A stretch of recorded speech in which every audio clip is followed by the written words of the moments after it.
ahead.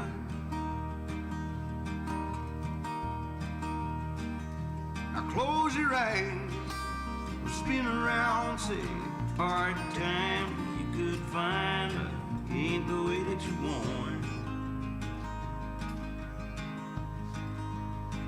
But it's still alright.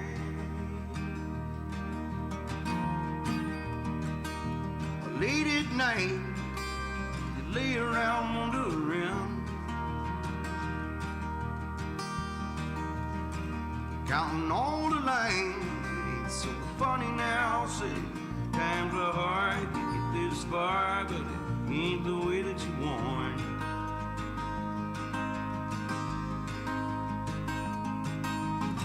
I'll be damned if this old man don't start to count his losses. But it's still alright.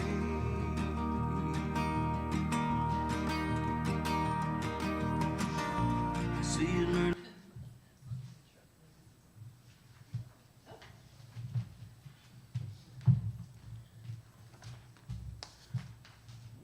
Light out there. We just wait for everybody to walk. How to scorch and burn. Only have to bury your friends, and then you find it gets worse. Standing out on a ledge with no way to get down. Start praying for wings to grow. Oh, baby, just let go.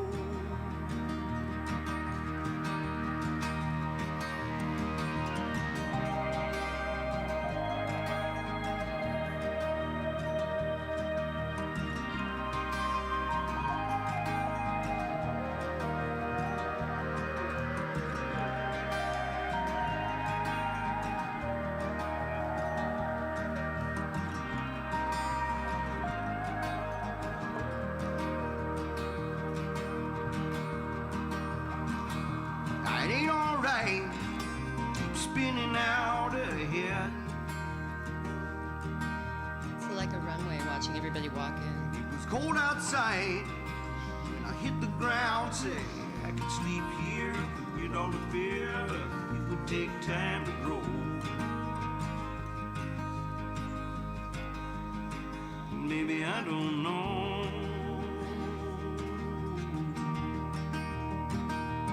89, if you think about it. Remembering all the time. They have till the end of this song. Pointed out, say, glass is clear, but all this fear starts to leaving a mark.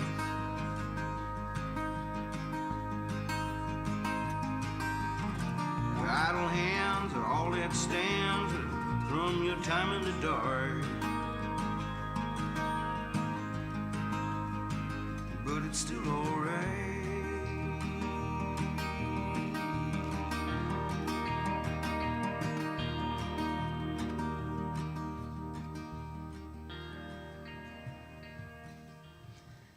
Okay, everybody.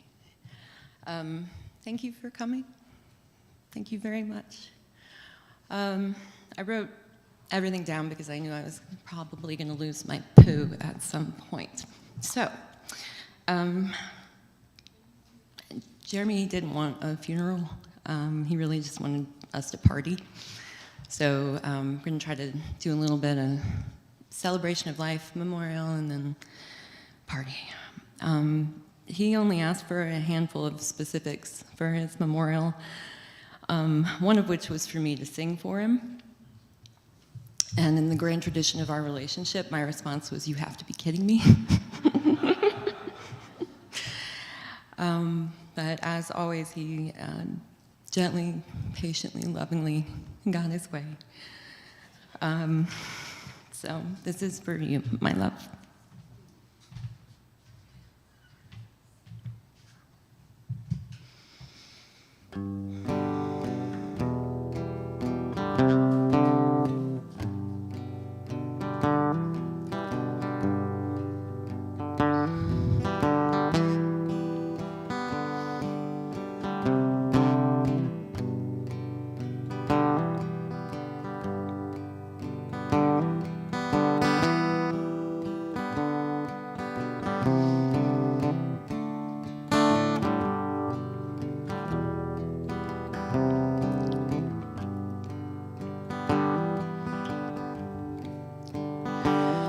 When I think of angels, I think of you.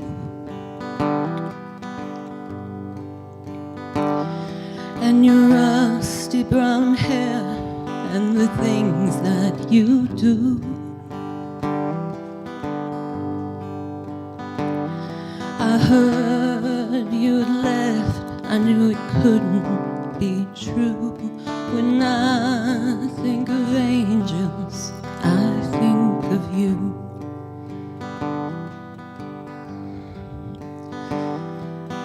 Godspeed, you angel, wherever you go. And although you have left, I want you to know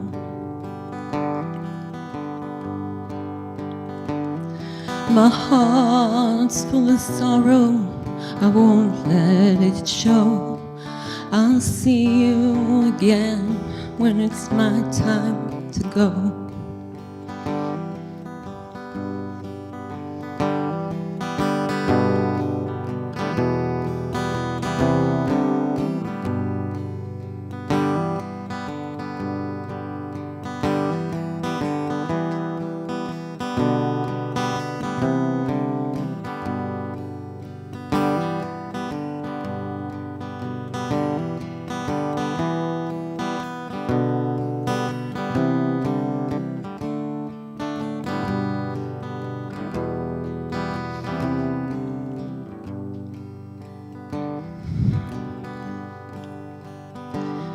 When I think of angels, I think of you.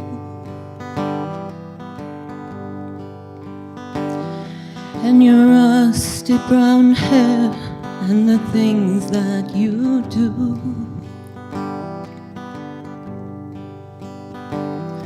I heard you had left, I knew it couldn't be true. When I think of angels, I think of you.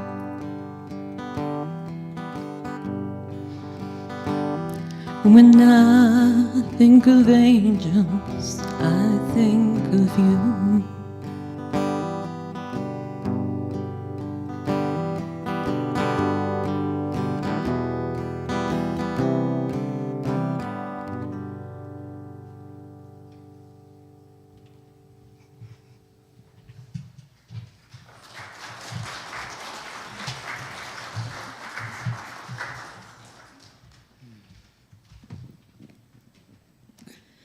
We gather today to remember the life of Jeremy Christian Bilby. Jeremy was many things to many people in his too short life. Cook, athlete, friend, son, husband, father. His joyous, balanced, loyal spirit will be missed by many for a long time to come. We gather today with many questions. Why do we die when we die? What happens after death? How can I get through my own life without someone I loved so much? And alongside these questions, we grieve. And we have so many emotions when we grieve. When someone dies far too soon, as Jeremy did, many people can feel a sense of anger and confusion.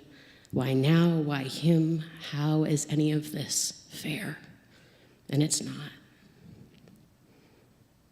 And when someone has had a long dying, a long death, as Jeremy did, there can also be a small bit of relief in us that that part of the grieving is done, a new part is beginning. All of this is normal. So whatever you are feeling in this moment, I invite you to bring that feeling, your whole self, into this space, to be present during our time together to Jeremy's spirit and his life. We have to come together, as Meg said, not only to mourn his death, but to celebrate his life together. So let us gather wherever you are right now in your own grieving, to mourn and to cry, to laugh, to celebrate the life that was. Let us bring all those memories of Jeremy's spirit and his presence into this shared space so that we might celebrate his life and mourn that he is no longer here. I'm going to end my words with some words from my colleague, Reverend Kendall Gibbons. Reverend Kendall is a humanist and a Unitarian Universalist, and from what I gather, I think that the sentiments she expressed might have resonated with Jeremy. So I'm going to read these words, and then Wendy is going to light our chalice. A chalice is something we light in Unitarian Universalist congregations at the beginning of a thing. These are Reverend Kendall's words. I would live simply and bravely and nobly. Let no illusion remain. I would seek wisdom and human reality, even if wisdom be pain. Sing me no pious amens and old canticles. Let doubts and questions arise. Tell me no providence hidden in prophecies, but welcome the future's surprise. Weave me no fairy tales frosted with miracles. Give me a light I can see. Spin me no promise of heaven and saviors. Teach me the truth that makes us free. Create my salvation in earth's endless wonder, everything nature provides. Let me be honest and wise and compassion, make reason and conscience my guides. Beautiful universe, fathomless energy, mysteries we struggle to know. This is our paradise. Dust is our destiny. Cherish the years as they go. The time is now. The place is here. The good we know, the earth we share. This day we have, this love we give. No other truth, no other joy, no other life, no other world.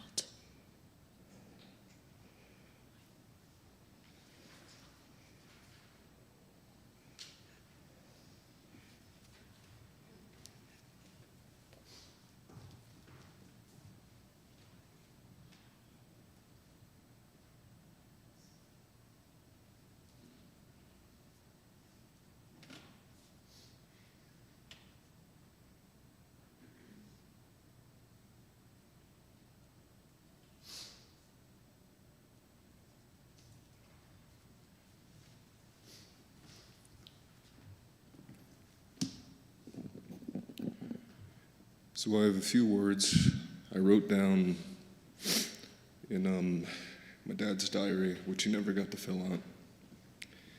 And, yeah.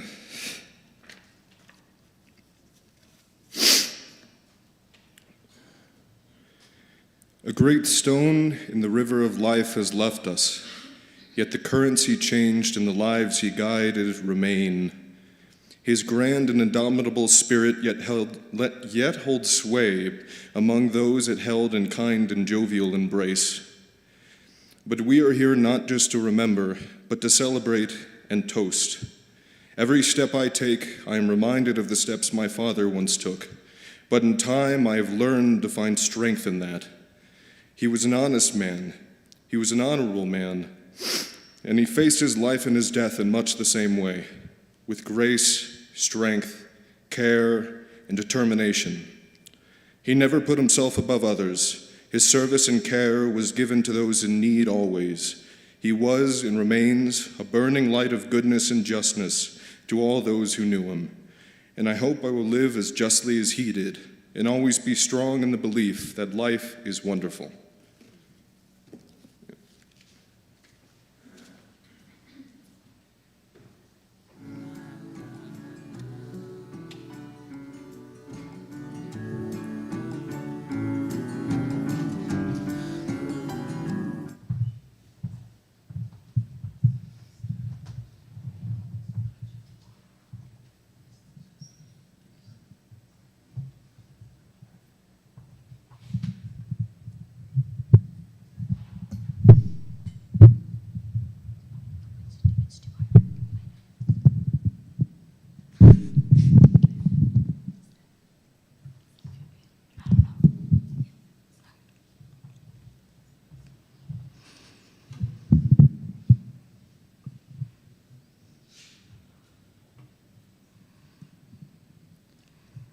you, Jeremy. What Kai said is so true. Just so kind. Kind to me, kind to my children.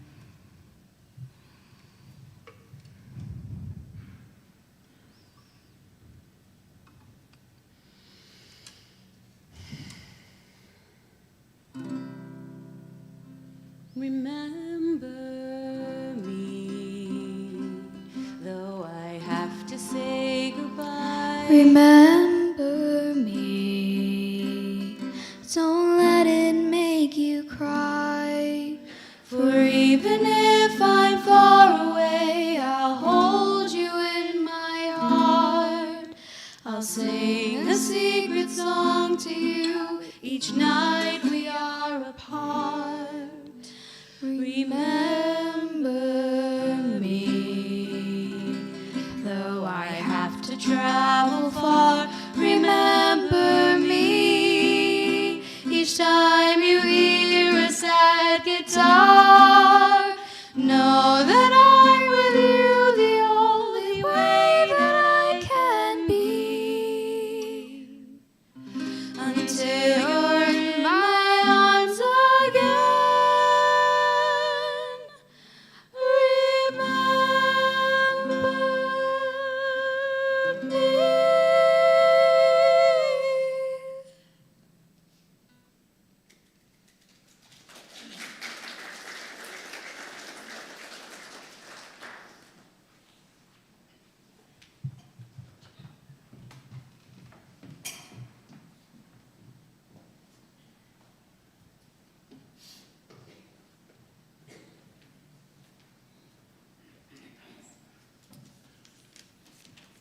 We are Jeremy's in-laws. He came into our life as Wendy and I were making our new family official. He quickly became part of us. Life goes fast. He and Meg married. They were making a life together, a love together as well. Kai was born, and he was so excited to be a dad. Then for a little while, he wasn't an official son-in-law. Meg and he were co-parents. Those of you who have tried raising kids in separate houses know how hard that is. Jeremy and Meg remained good friends, always helping each other. When they decided to get back together, we were so happy, especially for Kai, both parents under the same roof. Having the same rules is really good to have. I'm an old-fashioned guy. I asked Jeremy as they were moving in what his intentions were. Are they going to remarry? I don't remember the exact answer, but it was definitely a Jeremy answer, along the line of, we'll see, no rush. Life has a way of making decisions for us. Meg and Jeremy got remarried in the hospital when he first got sick.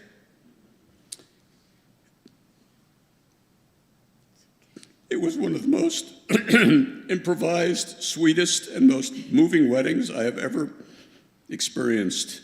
The look on their faces when they kissed. And afterwards, in spite of Jeremy's pain, a big old grin. He tried so hard to stay. He got to see Meg become a nurse practitioner. He got to see Kai become a very mature young adult. He never wanted us to worry about him. He hated it when we made a fuss.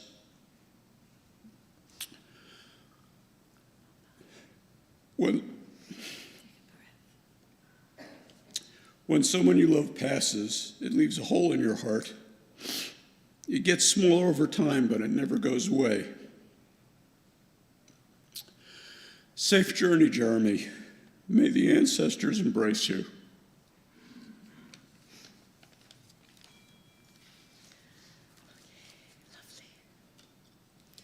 Forgive me for putting on glasses. They may be coming on and off with tears.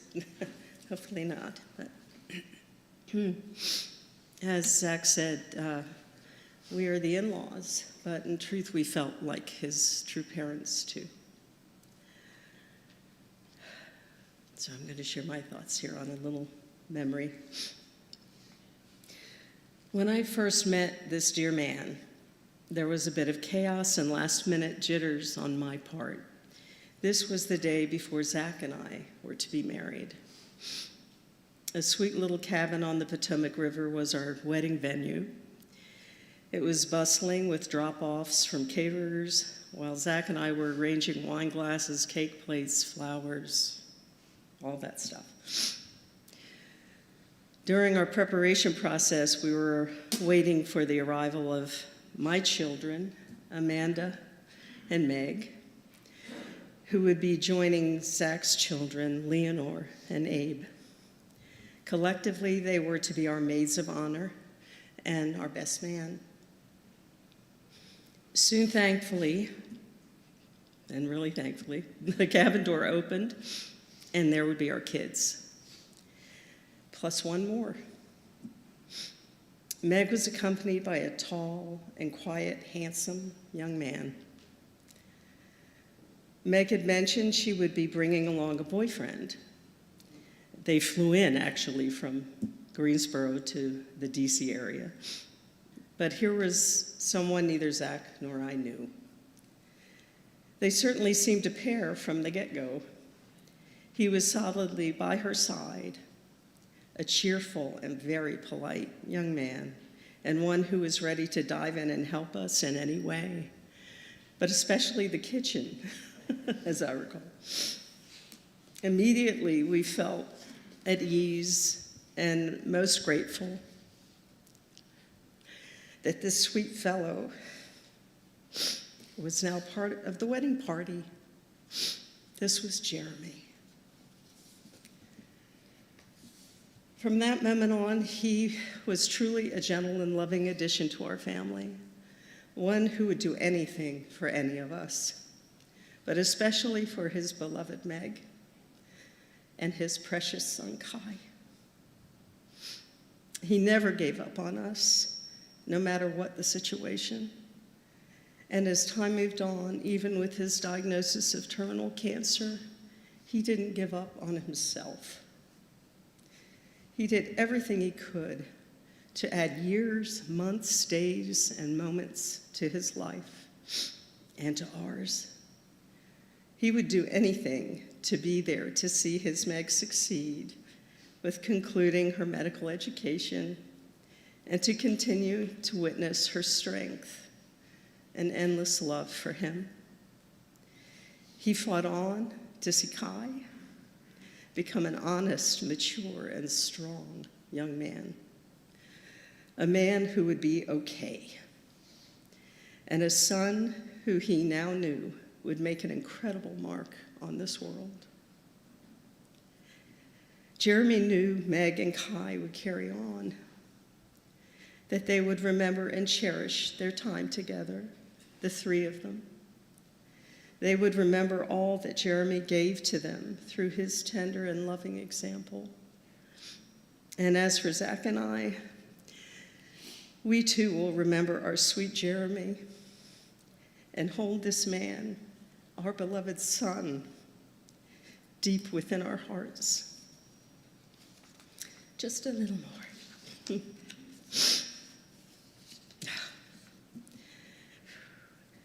Thank you, our darling boy.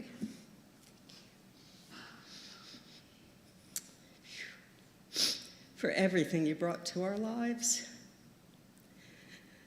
We are so incredibly grateful you found your Meg, that you walked through that cabin door, and that you both gave us our Kai.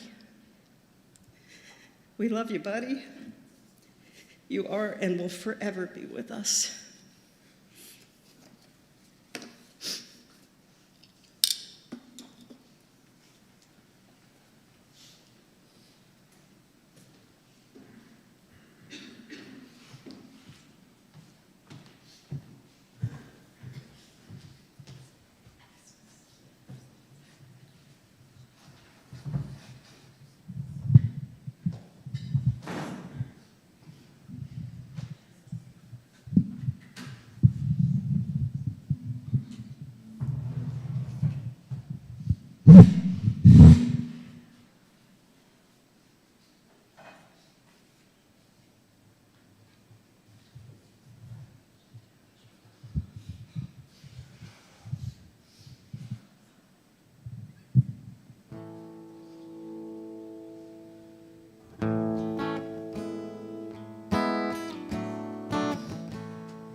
Shadows are falling and I'm running out of breath. Keep me in your heart for a while. If I leave you, it doesn't mean I love you any less. Keep me in your heart for a while. When you get up in the morning and you see that crazy sun, keep me in your heart for a while. There's a train leaving nightly cold when all is said and done. Keep me in your heart for a while. Sha-la-la-la-la-la. Keep me in your heart for a while. Sha-la-la-la-la-la-la. Keep me in your heart for a while.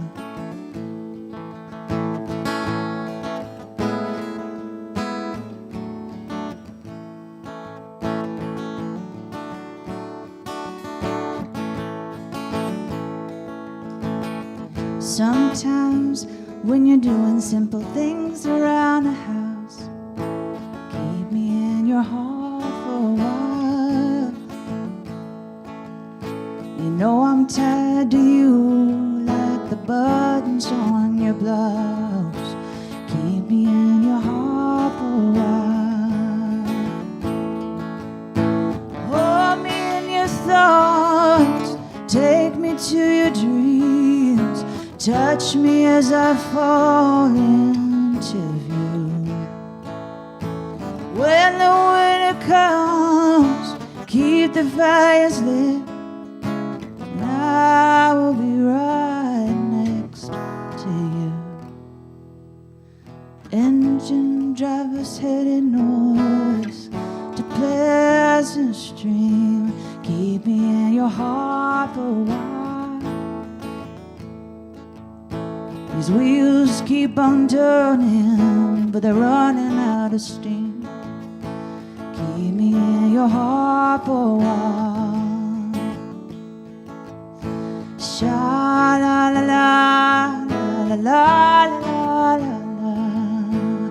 Keep me in your heart for a while. Sha-la-la-la-la-la. Keep me in your heart for a while.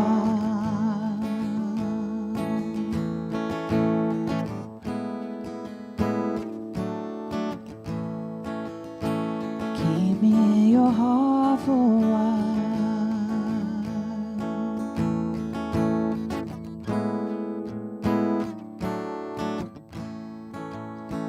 Keep me in your heart for a while.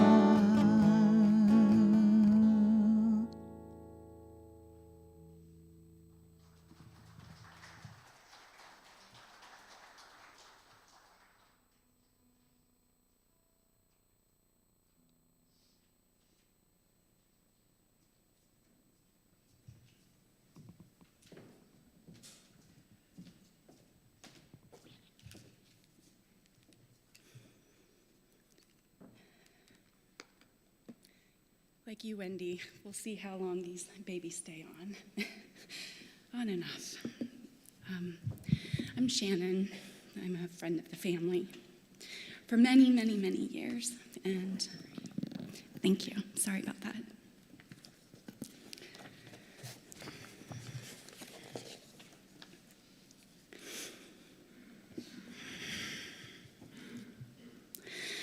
I want to first start off by giving thanks to Meg, Kai, Wendy, Zach, and all of Jeremy's family and friends who came together to create this beautiful space where we can collectively share memories, cry, and laugh. Together, honor his sweet spirit and wish him well on the path that lies beyond. Jeremy never really seemed to enjoy being the center of attention, not to me anyway. And I'm not sure how he would take all of this. But when you're a precious Vita, something we say in our family. It means a precious life. A humble, kind, special soul. The universe pauses to honor you, whether shy, present in the flesh, or otherwise. We're pausing. Although we're gathering in memory today, this is by far not the first time I've recognized Jeremy as a precious Vita. I'm in my 40s. Jeremy was in his 40s, and I have no experience in this space. Where to start, where to end, and how to do this best for myself, but more importantly, for all of you. It's just not something I ever dreamed would be in front of me, in front of any of us, but here we are together, and together we're gonna navigate. Several years ago, when Jeremy was first diagnosed, it was just a boom. A moment where, as Meg was telling me what was happening, I just couldn't accept it. I refused. I didn't want to. I was angry. I was in fight mode, thinking of anything I could do to possibly counteract what was put forth as fact. And as time went on, I started thinking that maybe there's nothing I can do to control this. And this day, where we are right now, creeped in. But life kept on. Jeremy kept on, because there was no time for this type of thought. There was life to be lived. There were barbecues. There were birthdays, pool parties, kids doing their things, growing older, being awkward. There was work, which he was so passionate about. Life kept on after his diagnosis, and although we might have been stuck, in many ways he wasn't. He focused on living. And I think he brought us all back onto that train. Precious Vita. This thing, Jeremy bringing us all back on the train, is what I'd like to take a second to reflect on, particularly the selflessness of it all. As I said earlier, I don't think he ever had the urge to be at the center of the room, but he loved when Meg and Kai were at the center.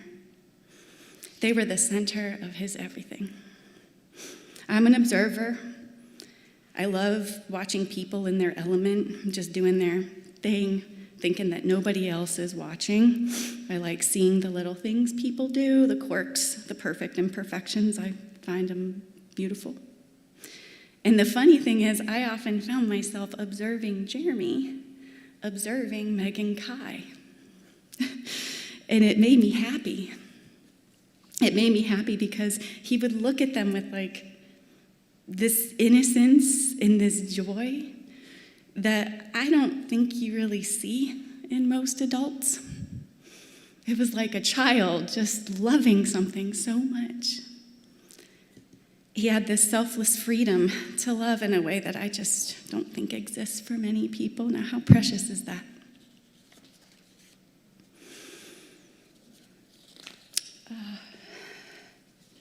Jeremy adored Meg.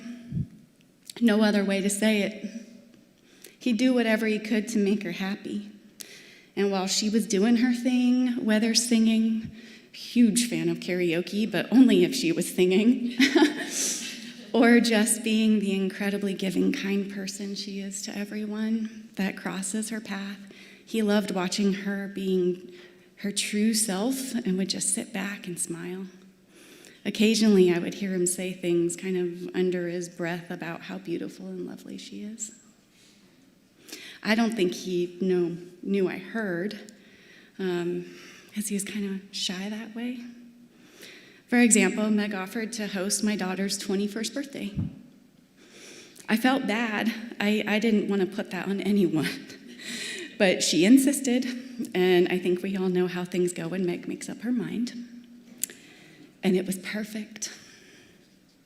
All the decorations and everything that makes 21 fun she had planned for. Jeremy cooked all the food as expected and nothing shy of on point.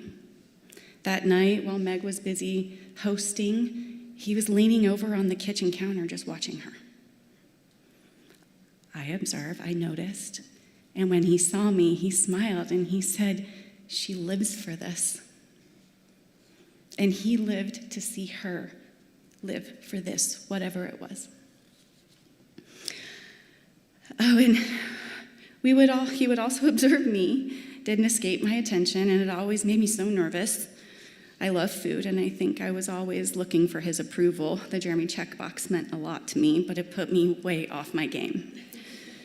I knew he was watching me cook, and I don't know, I think it resulted in major failures. He was always so nice about it, though, giving me little tips or direction. He taught me how to trim a tenderloin, make the perfect whipped cream, margaritas, and other things. The margarita situation was a particular disaster. He so let me fail.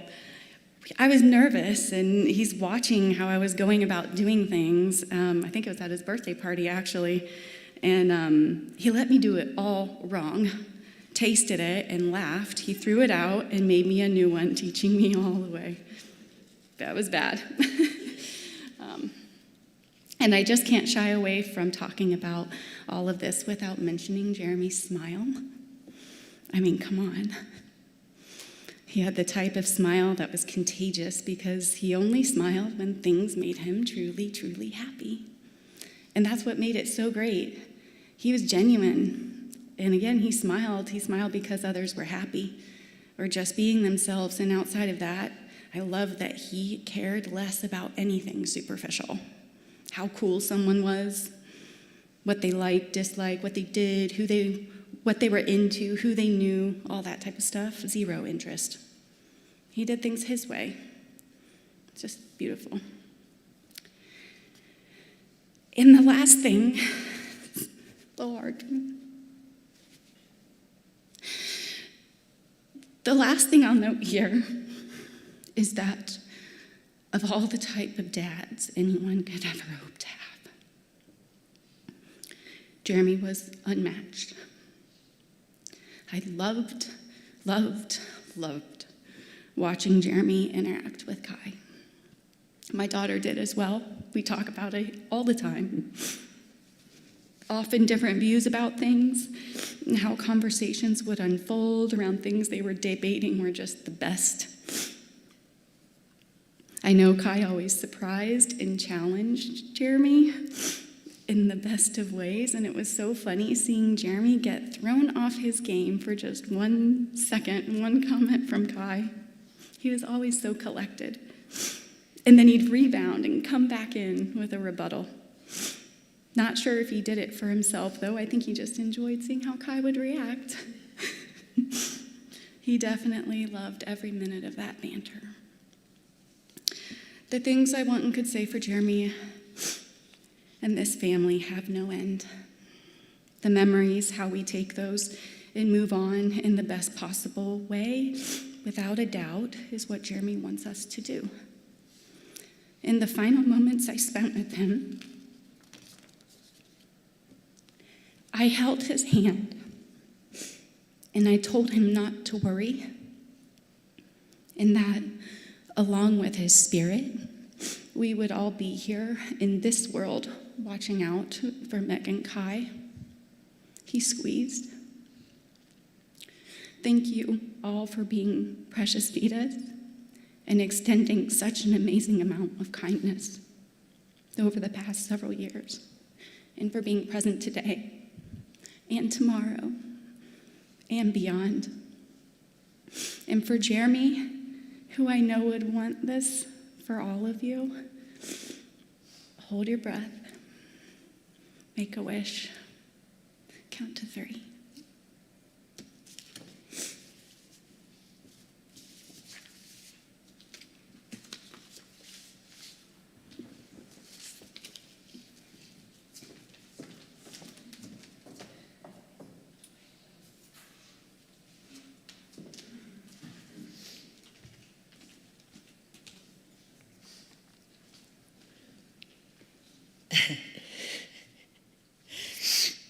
This is when I'm supposed to bring the funny. So give me just 2 seconds. Because he wanted us to laugh. One of Jay's other requests for his memorial was that I somehow casually incorporate Iron Maiden into the service.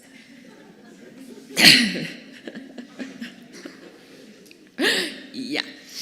To say that Jeremy was a huge Iron Maiden fan would be a gross understatement.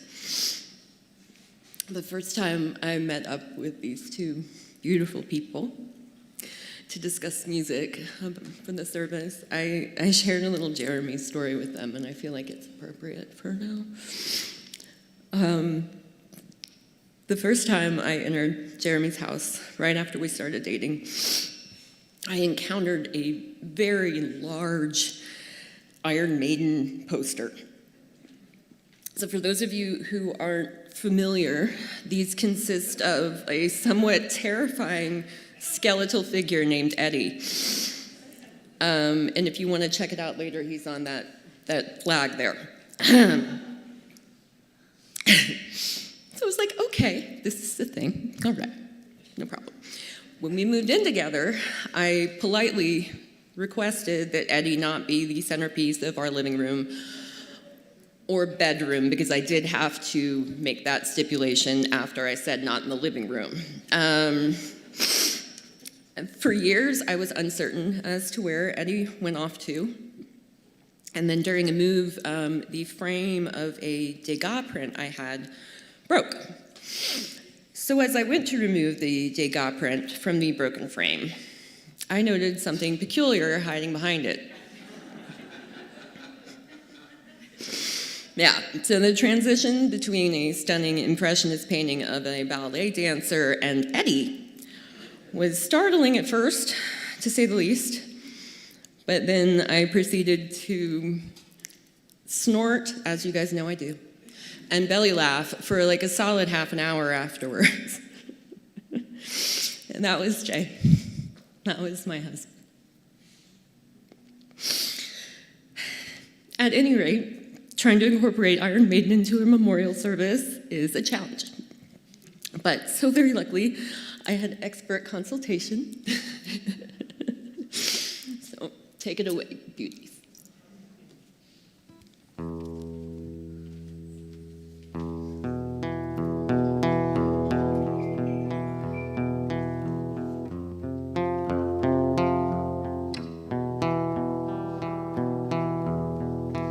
Unchain the colors before my eyes. Yesterday's sorrows, tomorrow's white lies. Scan the horizon, the clouds take me higher. I shall return from out of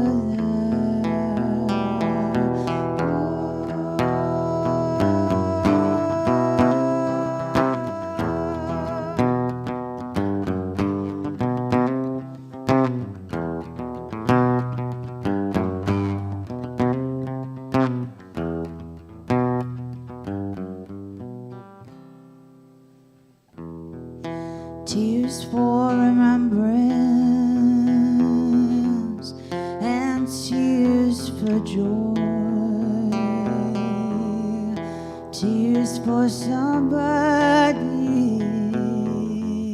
but this lonely boy out in the madness, the all-seeing eye flickers above us to light up the sky.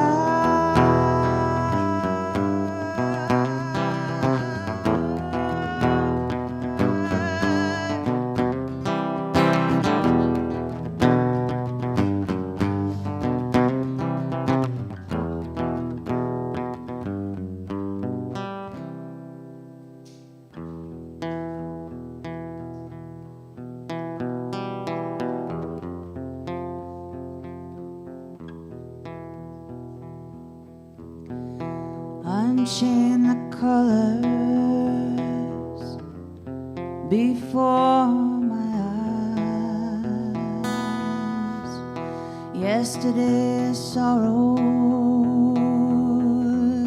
tomorrow's white lies. Scan the horizon, the clouds take me higher. I shall return from out of the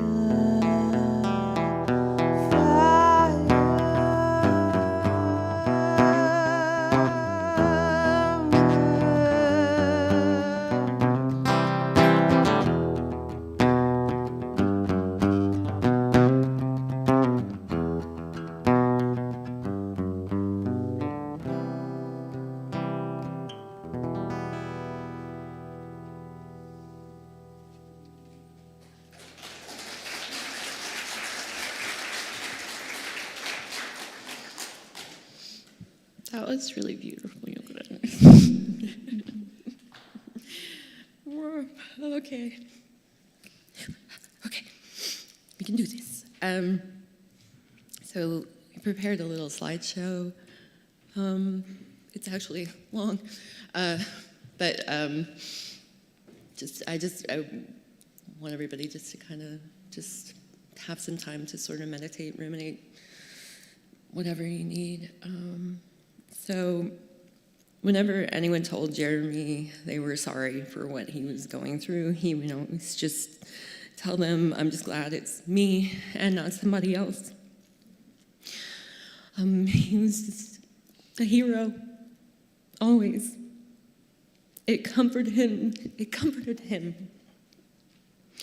to believe that he had taken this burden off of another person, particularly a child. He loved kiddos, and they loved him.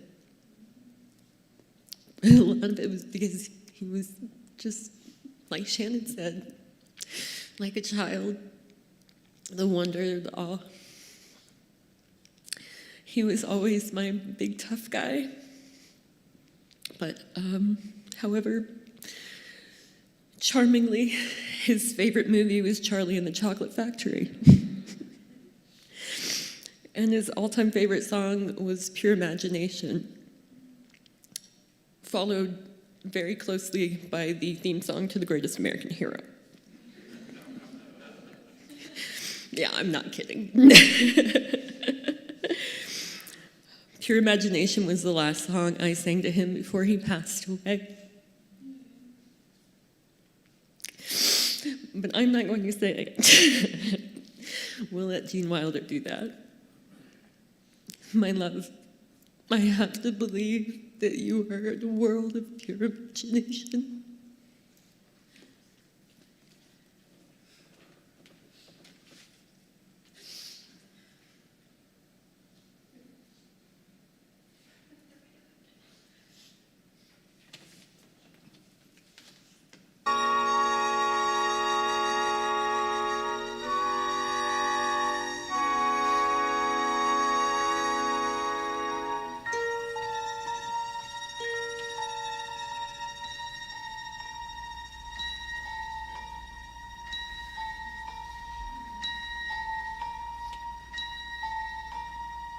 Hold your breath.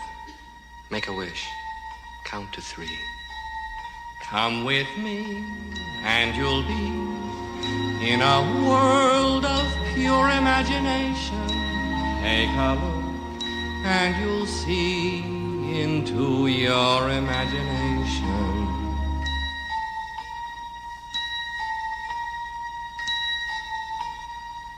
We'll begin with a spin, traveling in the world of my creation. What we'll see will defy explanation.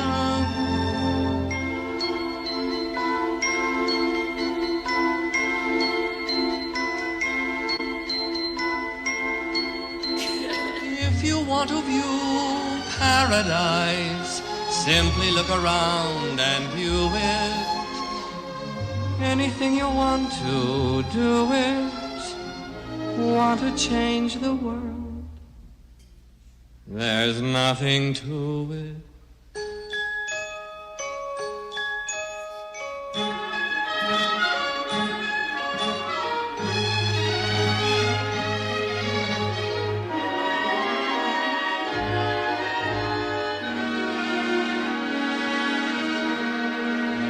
No life I know to compare with pure imagination. Living there you'll be free if you truly wish to be.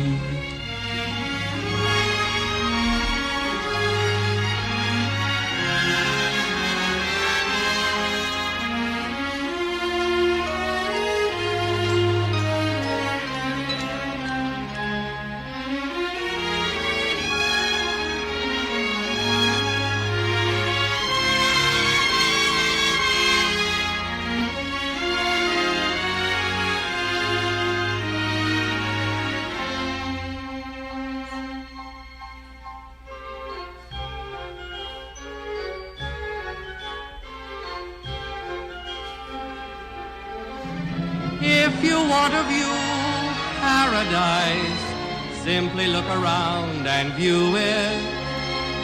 Anything you want to do it. Want to change the world. There's nothing to it.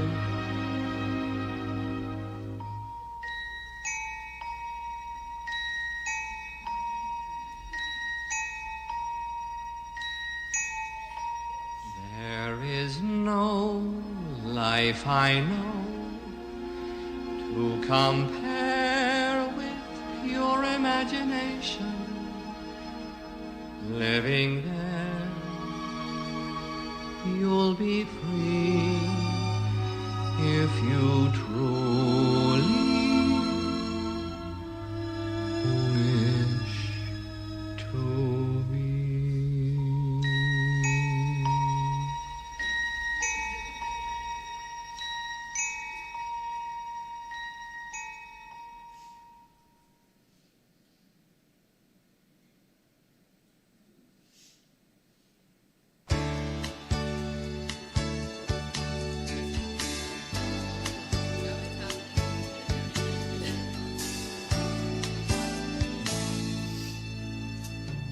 Look at what's happened to me.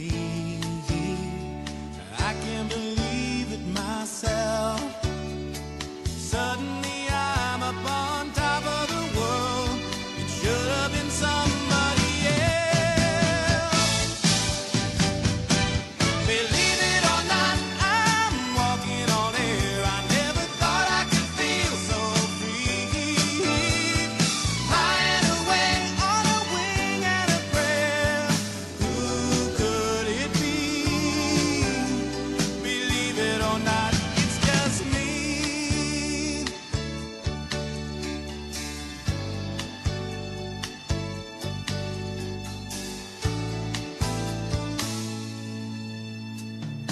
Just like the light of a new day, it hit me from out of the blue, breaking me out of the spell I was in, making all of my wishes come true.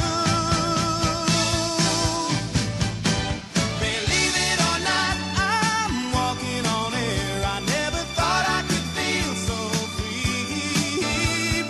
Flying away on a wing and a prayer. Who could it be?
a few final things here, and we'll play a last song, and then everybody can pop on over to Goddard, which is right over there, and just have some nibbles and conversation and hang out.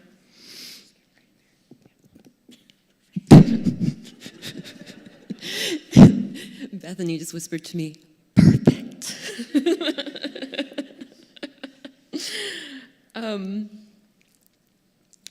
There's also, before I forget to tell everybody all in one place, there's a book circulating around somewhere. We will find it out there. If everybody wants to write just little memories or a little note to Jeremy or whatever you'd like to do, that would be wonderful, something that Kai and I can keep.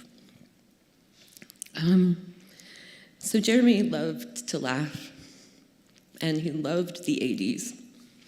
So naturally, another favorite film of his was The Breakfast Club. He identified with Jed Nelson's character, Bender, for a variety of reasons. And I, of course, identified with Ali Sheedy's basket case, Allison. Jeremy always told me that if we had gone to high school together, he would have been so into me. And my response was consistently, "No, babe." He was beautiful, athletic, popular. I was not. Yet he persisted. For the rest of his life, he persisted and insisted that I was and always would be who he wanted. I always thought that Bender and Allison should have ended up together in the end. No offense, Emilio. I miss you, my love. I will always miss you. He loved you all, and he will always be right here. This is definitely how he wanted to say goodbye. Thank you.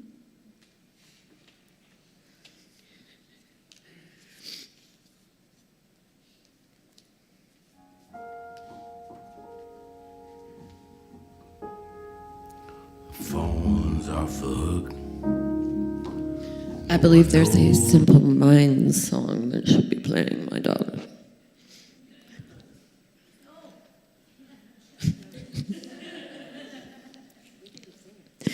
We could.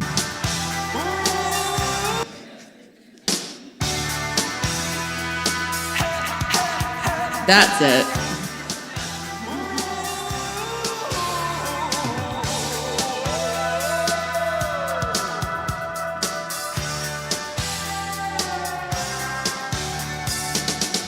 Won't you come see about me? I'll be alone, dancing, you know it, baby. Tell me your troubles and doubts, giving me everything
my feeling will win in the end. I won't harm you or touch your defenses. Vanity, insecurity.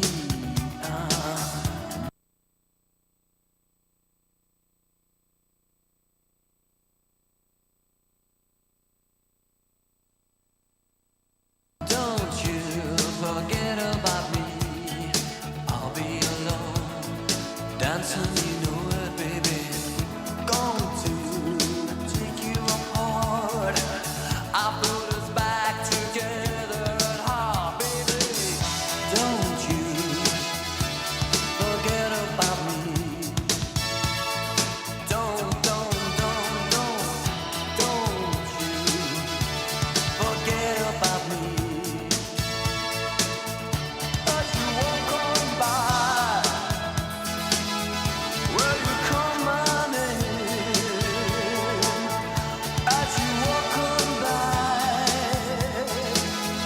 will you call my name?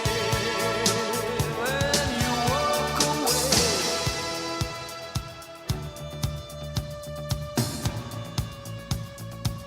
or will you walk away?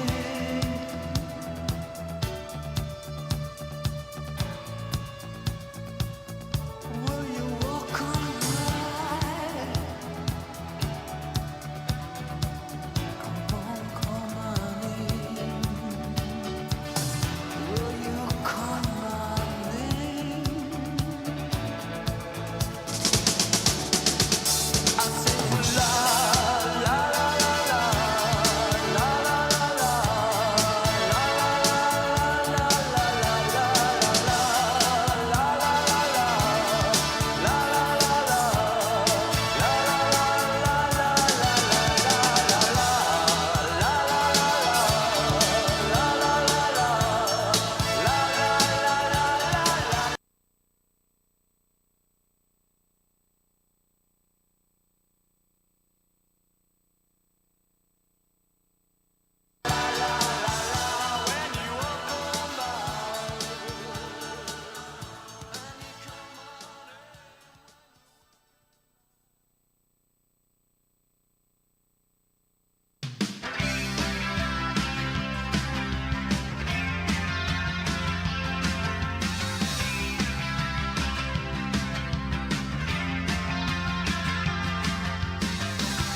moving forwards, using all my breath. Making love to you was never second best. I saw the world crashing all around your face, never really knowing it was always mesh and lace. I'll stop the world and melt with you. You've seen the difference and it's getting better all the time. There's nothing you and I won't do. I'll stop the world and melt with you. Dream of better lives, the kind which never hates. Trapped in a state of